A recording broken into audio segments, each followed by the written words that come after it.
मैं डॉक्टर शालिनी मूलचंदानी, सह आचार्य एवं विभागाध्यक्ष हिंदी विभाग। आज हम एमए उत्तरार्ध के तृतीय प्रश्न पत्र भाषा विज्ञान के अंतर्गत वर्ण, शब्द और वाक्य पर चर्चा करेंगे। भाषा वह साधन है जिसके माध्यम से हम सोचते हैं और अपने भावों और विचारों को अभिव्यक्त करते हैं। किसी भाषा के व्याकरण ग्रंथ में इन तीन तत्वों की विशेष और आवश्यक रूप से चर्चा या विवेचना की जाती है: वर्ण, शब्द और वाक्य। वर्ण विचार। हिंदी भाषा में प्रयुक्त सबसे छोटी ध्वनि वर्ण कहलाती है, जैसे अ, आ, ई, उ, क, ख आदि। वर्णमाला वर्णों के समुदाय को ही वर्णमाला कहते हैं। हिंदी वर्णमाला में 44 वर्ण हैं। उच्चारण और प्रयोग के आधार पर हिंदी वर्णमाला के दो भेद किए गए हैं, पहला स्वर और दूसरा व्यंजन। स्वर वर्ण हम उनको कहते हैं जिनका उच्चारण स्वतंत्र रूप से होता है और जो व्यंजनों के उच्चारण में सहायक हों, वे स्वर कहलाते हैं। ये संख्या में 11 हैं: अ, आ, ई, उ, री, ए, ऐ, ओ, औ। उच्चारण के समय की दृष्टि से स्वर के 3 भेद किए गए हैं: ह्रस्व स्वर, दीर्घ स्वर और प्लुत स्वर। ह्रस्व स्वर उन स्वरों को कहते हैं जिनके उच्चारण में कम से कम समय लगता है। ये 4 हैं: अ, ई, उ और री। इन्हें मूल स्वर भी कहते हैं। दीर्घ स्वर जिन स्वरों के उच्चारण में ह्रस्व स्वरों से दुगना समय लगता है, उन्हें दीर्घ स्वर कहते हैं। ये हिंदी में 7 हैं: आ, ई, उ, ए, ऐ, ओ और औ। विशेष दीर्घ स्वरों को ह्रस्व स्वरों का दीर्घ रूप नहीं समझना चाहिए। यहाँ दीर्घ शब्द का प्रयोग उच्चारण में लगने वाले समय को आधार मानकर किया गया है। प्लुत स्वर जिन स्वरों के उच्चारण में दीर्घ स्वरों से भी अधिक समय लगता है, उन्हें प्लुत स्वर कहते हैं। प्रायः इनका प्रयोग दूर से बुलाने में किया जाता है। मात्राएं। स्वरों के बदले हुए स्वरूप को मात्रा कहते हैं। स्वरों की मात्राएं निम्नलिखित हैं। स्वर मात्राएं जैसे आ, ई, आ मात्रा लगाने से काम, ई किसलय, ई खीर, उ गुलाब, उ भूल, ऋण तृण, ए केश, ऐ है, ओ चोर, औ चौखट। अवर्ण स्वर की कोई मात्रा नहीं होती। व्यंजनों का अपना स्वरूप निम्नलिखित है: क, च, छ, ज, छ, त, थ, ध आदि। अ लगने पर व्यंजनों के नीचे का हल चिन्ह हट जाता है, तब ये स्वर इस प्रकार से लिखे जाते हैं: क, च, छ, ज, झ, त, थ, ध आदि। व्यंजन हम उन वर्णों को कहते हैं जिन वर्णों के पूर्ण उच्चारण के लिए स्वरों की सहायता ली जाती है, अर्थात व्यंजन बिना स्वरों की सहायता के बोले ही नहीं जा सकते। ये संख्या में 33 होते हैं और इनके भी 3 भेद होते हैं: स्पर्श, अंतस्थ और ऊष्म। स्पर्श व्यंजनों को भी हम 5 वर्णों में रखते हैं और हर वर्ग में 5-5 व्यंजन होते हैं। हर वर्ग का नाम पहले वर्ग के अनुसार रखा गया है, जैसे क वर्ग। क वर्ग के अंतर्गत 5 वर्ण आते हैं: क, ख, ग, घ, ण। च वर्ग: च, छ, ज, झ, ञ। ट वर्ग: ट, ठ, ड, ढ, ण। त वर्ग: त, थ, द, ध, न। प वर्ग: प, फ, ब, भ, म। दूसरा अंतस्थ व्यंजन ये 4 हैं: य, र, ल और व। ऊष्म व्यंजन भी 4 प्रकार के होते हैं: श, शो, स और ह। वैसे तो जहाँ भी 2 अथवा 2 से अधिक व्यंजन मिल जाते हैं, वे संयुक्त व्यंजन कहलाते हैं, किंतु देवनागरी लिपि में संयोग के बाद रूप परिवर्तन हो जाने के कारण इन 3 को गिनाया गया है। ये 2-2 व्यंजनों से मिलकर बने हैं, जैसे क्ष, क प्लस क्ष अक्षर, ज, ज प्लस न्य ज्ञ ज्ञान, त्र, त प्लस र नक्षत्र। कुछ लोग क्ष, त्र और ज्ञ को भी हिंदी वर्णमाला में गिनते हैं, पर ये संयुक्त व्यंजन हैं, अतः इन्हें वर्णमाला में गिनना उचित प्रतीत नहीं होता। अनुस्वार, इसका प्रयोग पंचम वर्ण के स्थान पर होता है और इसका चिन्ह ऊपर वर्ण के ऊपर अंकित बिंदु है, जैसे संभव, संजय, गंगा। विसर्ग, इसका उच्चारण है के समान होता है और इसका चिन्ह दो वर्ण के पीछे दो बिंदु लगती हैं, जैसे अतः, प्रातः आदि।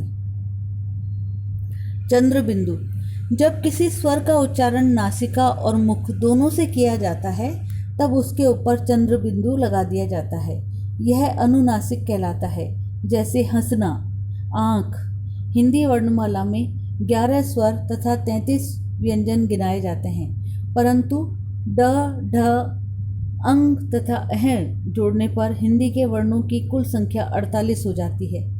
हलंत, जब कभी व्यंजन का प्रयोग स्वर से रहित किया जाता है तब उसके नीचे एक तिरछी रेखा लगा दी जाती है। यह रेखा हल कहलाती है। हल युक्त व्यंजन हलंत वर्ण कहलाते हैं, जैसे विद्या। वर्णों के उच्चारण स्थान मुख के जिस भाग से जिस वर्ण का उच्चारण होता है उसे उस वर्ण का उच्चारण स्थान कहते हैं।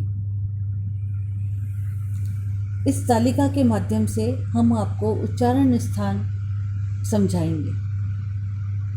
जैसे क्रम संख्या 1 पर है वर्ण अ, आ, क, ख, ग, घ, ण, ह। इनका उच्चारण विसर्ग, कंठ और जीभ का निचला भाग, विसर्ग का कंठ और जीभ का निचला भाग, और चूंकि क, ख, ग, घ और न ये आ रहे हैं इसलिए हम इनको क वर्ग के स्थान पर रखते हैं और इसकी श्रेणी कंठ से ये बोले जाते हैं।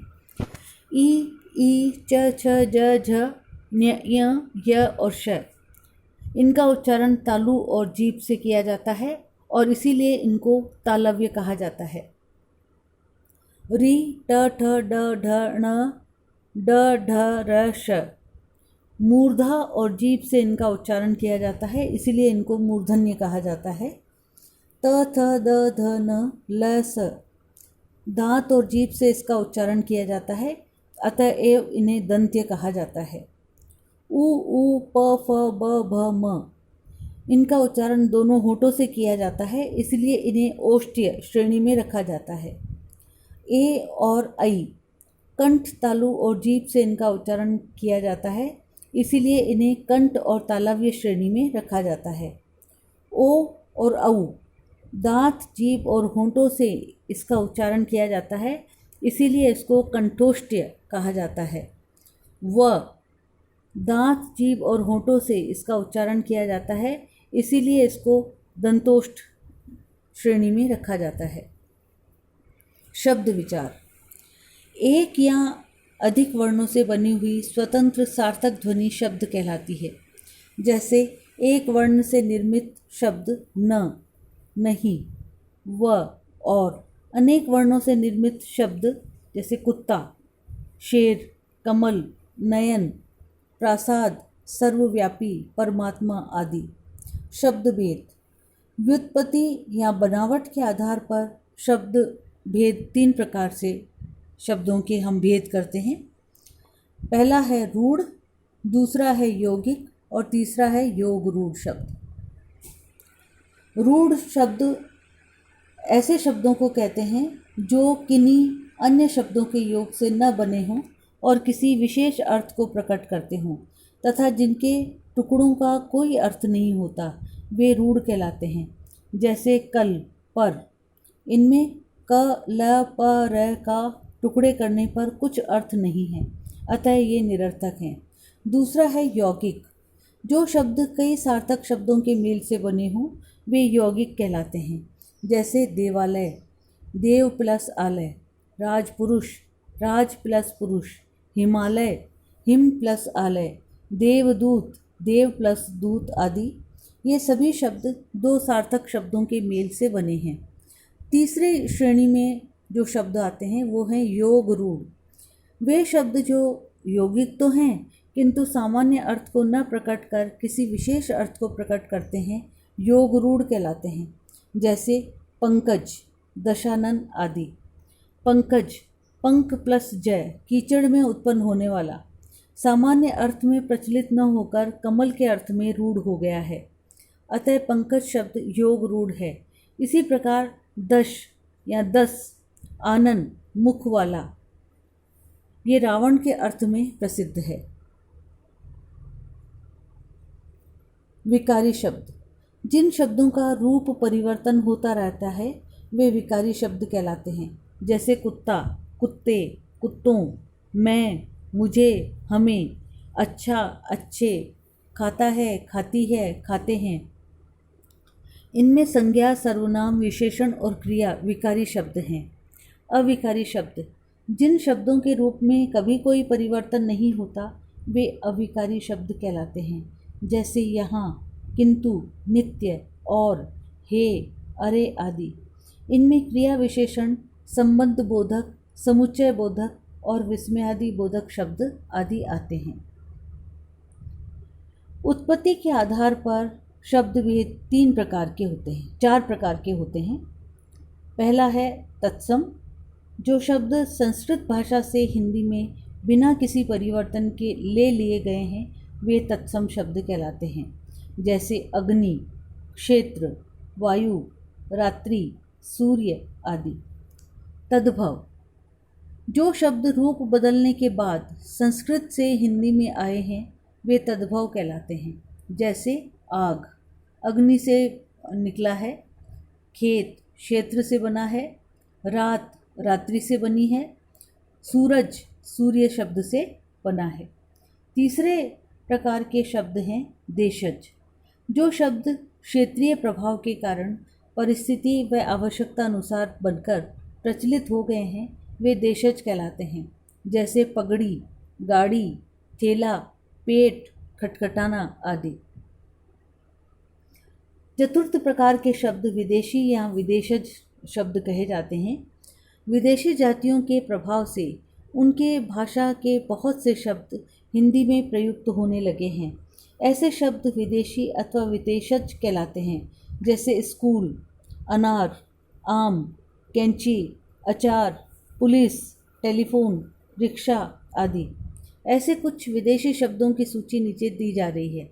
जैसे अंग्रेजी के शब्द हैं college, pencil, radio, television, doctor, letter box, pen, ticket, machine, cigarette, cycle, बोतल आदि।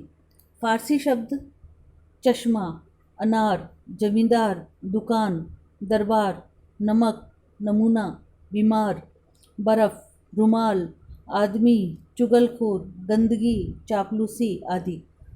अरबी के शब्द हैं औलाद, अमीर, कत्ल, कलम, कानून, खत, फ़कीर, रिश्वत, औरत, कैदी, मालिक, गरीब आदि। तुर्की शब्दों में कैंची, चाकू, तोप, बारूद, लाश, दारोगा, बहादुर आदि शब्द हैं।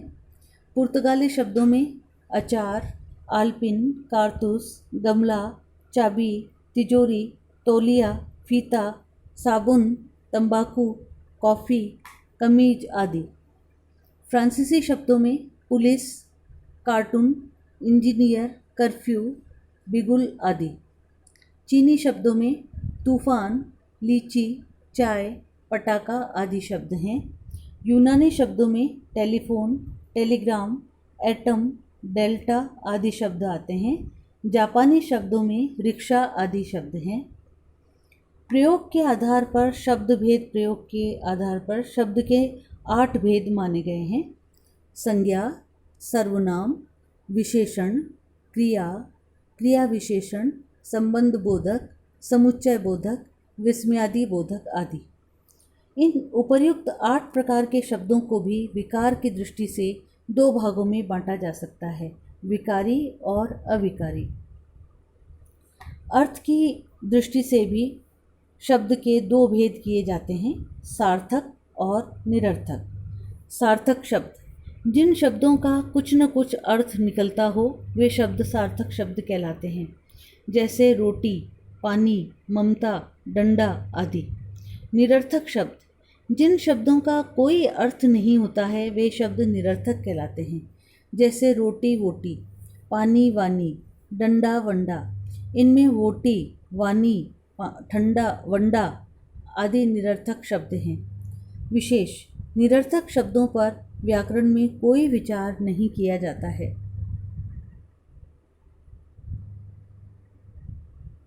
पद विचार, सार्थक वर्ण समूह शब्द कहलाता है, पर जब इसका प्रयोग वाक्य में होता है तो वह स्वतंत्र नहीं रहता, बल्कि व्याकरण के नियमों में बंध जाता है और प्राय इसका रूप भी बदल जाता है। जब कोई शब्द वाक्य में प्रयुक्त होता है तो उसे शब्द न कहकर पद कहा जाता है। हिंदी में पद 5 प्रकार के होते हैं: संज्ञा, सर्वनाम, विशेषण, क्रिया और अव्यय। पद विचार, सार्थक वर्ण समूह शब्द कहलाता है, पर जब इसका प्रयोग वाक्य में होता है तो वह स्वतंत्र नहीं रहता, बल्कि व्याकरण के नियमों में बंध जाता है और प्राय उसका रूप भी बदल जाता है। जब कोई शब्द वाक्य में प्रयुक्त होता है तो उसे शब्द न कहकर पद कहा जाता है।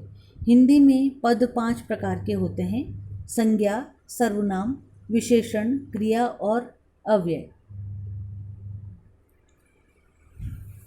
अब हम इस चार्ट के माध्यम से पदों के नाम और इनके स्थान पर बताई जाने वाली बातों के बारे में चर्चा करेंगे। जैसे संज्ञा, संज्ञा वस्तु, व्यक्ति, स्थान आदि के बारे में बोध कराने वाले शब्दों को कहते हैं। सर्वनाम, सर्वनाम संज्ञा के स्थान पर प्रयुक्त होते हैं। विशेषण, संज्ञा या सर्वनाम की विशेषता बताते हैं। क्रिया, किसी काम का होना या किया जाना बताते हैं। क्रिया विशेषण, क्रिया की विशेषता बताते हैं। समुच्चय बोधक, शब्दों, वाक्यों या उपवाक्यों को जोड़ते हैं। संबंध बोधक, संज्ञा या सर्वनाम को वाक्य के अन्य शब्दों के साथ उनके स्पष्ट संबंध स्पष्ट करते हैं। विस्मयादि बोधक, हर्ष, क्रोध, आश्चर्य, उत्साह आदि भावों को प्रकट करते हैं। अब हम आपसे प्रश्न पूछते हैं कि शब्द किसे कहते हैं। इसका उत्तर है एक या अनेक वर्णों से बनाए गए अर्थपूर्ण समूह शब्द कहलाते हैं। दूसरा प्रश्न है पद किसे कहते हैं। इसका उत्तर है जब अर्थपूर्ण शब्दों का प्रयोग वाक्य में किया जाता है तो उस शब्द को पद कहते हैं। तीसरा प्रश्न है शब्द और पद में क्या अंतर है। उत्तर है इसका एक या अनेक वर्णों से बनाए गए अर्थपूर्ण समूह शब्द कहलाते हैं। उदाहरण के लिए राम, आम आदि। जब अर्थपूर्ण शब्दों का प्रयोग वाक्य में किया जाता है तो उस शब्द को पद कहते हैं। उदाहरण के लिए राम आम खा रहा है, इसमें राम आम खा रहा है ये सभी पद हैं। वाक्य विज्ञान के अंतर्गत निम्नलिखित बातों पर विचार किया जाता है: वाक्य की परिभाषा, वाक्यों और भाषा के अन्य अंग का संबंध, वाक्यों के प्रकार, वाक्यों में परिवर्तन, वाक्यों में पदों का क्रम, वाक्यों में परिवर्तन के कारण आदि। वाक्य विज्ञान के स्वरूप के विषय में डॉक्टर कपिल देव द्विवेदी ने विस्तार से विवेचन किया है। उनका मत इस प्रकार है कि वाक्य विज्ञान में भाषा में प्रयुक्त विभिन्न पदों के परस्पर संबंध का विचार किया जाता है। अतएव वाक्य विज्ञान में इन सभी विषयों का समावेश हो जाता है: वाक्य का स्वरूप, वाक्य की परिभाषा, वाक्य की रचना, वाक्य के अनिवार्य तत्व, वाक्य में पदों का विन्यास, वाक्यों के प्रकार, वाक्य का विभाजन, वाक्य में निकटस्थ अवयव, वाक्य में परिवर्तन और परिवर्तन की दिशाएं, परिवर्तन के कारण, पदिम आदि। इस प्रकार वाक्य विज्ञान में वाक्य से संबद्ध सभी तत्वों का विवेचन किया जाता है। पद विज्ञान, पद विज्ञान और वाक्य विज्ञान में अंतर यह है कि पद विज्ञान में पदों की रचना का विवेचन होता है, अतः उसमें पद विभाजन, संज्ञा, क्रिया, विशेषण आदि, कारक, विभक्ति, वचन, लिंग, काल, पुरुष आदि के बोधक शब्द किस प्रकार बनते हैं, इस पर विचार किया जाता है। वाक्य विज्ञान उससे अलग अगली कोटि है। उसमें पूर्वोक्त विधि से बने हुए पदों का कहाँ किस प्रकार से रखने में, अर्थ में क्या अंतर होता है आदि विषयों का विवेचन है। ध्वनि निर्मापक तत्व हैं, जैसे मिट्टी, कपास आदि। पद बने हुए वे तत्व हैं जिनका उपयोग किया जा सकता है, जैसे ईंट, वस्त्र आदि। वाक्य वह रूप है जो वास्तविक रूप में प्रयोग में आता है, जैसे मकान, सिले वस्त्र आदि। तो वास्तव में इस तरह से हम कह सकते हैं कि पद अगर ईंट है तो वाक्य मकान या भवन है। तात्विक दृष्टि से ध्वनि, पद और वाक्य में मौलिक अंतर है। ध्वनि मूलतः उच्चारण से संबद्ध है या शारीरिक व्यापार से उत्पन्न होती है, अतः ध्वनि में मुख्यतया शारीरिक व्यापार प्रधान है। पद में ध्वनि और सार्थकता दोनों का समन्वय है। ध्वनि शारीरिक पक्ष है और सार्थकता मानसिक पक्ष है। पद में शारीरिक और मानसिक दोनों तत्वों के समन्वय से वह वाक्य में प्रयोग के योग्य बन जाता है। सार्थकता का संबंध विचार से है। विचार मन का कार्य है, अतः पद में मानसिक व्यापार भी है। वाक्य में विचारों का समन्वय, सार्थक एवं समन्वित रूप में अभिव्यक्ति, ये सभी कार्य विचार और चिंतन से संबद्ध हैं, अतः मानसिक कार्य हैं। वाक्य में मानसिक अथवा मनोवैज्ञानिक पक्ष मुख्य होता है। विचारों की पूर्ण अभिव्यक्ति वाक्य से होती है, अतः वाक्य ही भाषा का सूक्ष्म तक सार्थक इकाई माना जाता है। इनका भेद इस प्रकार भी प्रकट किया जा सकता है। पहला, ध्वनि उच्चारण से संबद्ध है, शारीरिक तत्व मुख्य है, प्राकृतिक तत्व की प्रधानता के कारण प्रकृति के तुल्य सत्य है। दूसरा, पद, इसमें शारीरिक और मानसिक दोनों तत्व हैं, सत्य के साथ चित्त भी है, अतः सच्चित रूप है। तीसरा, वाक्य, मानसिक पक्ष की पूर्ण प्रधानता के कारण भाषा का अभिव्यक्त रूप है, अतः आनंद रूप या सच्चिदानंद रूप है। वाक्य ही सार्थकता के कारण रसमय या आनंद रूप होता है। भावानुभूति, रसानुभूति या आनंदानुभूति का साधन वाक्य ही है। वाक्य सच्चित आनंद का समन्वित रूप है, अतः दार्शनिक भाषा में इसे सच्चिदानंद कह सकते हैं। धन्यवाद मित्रों।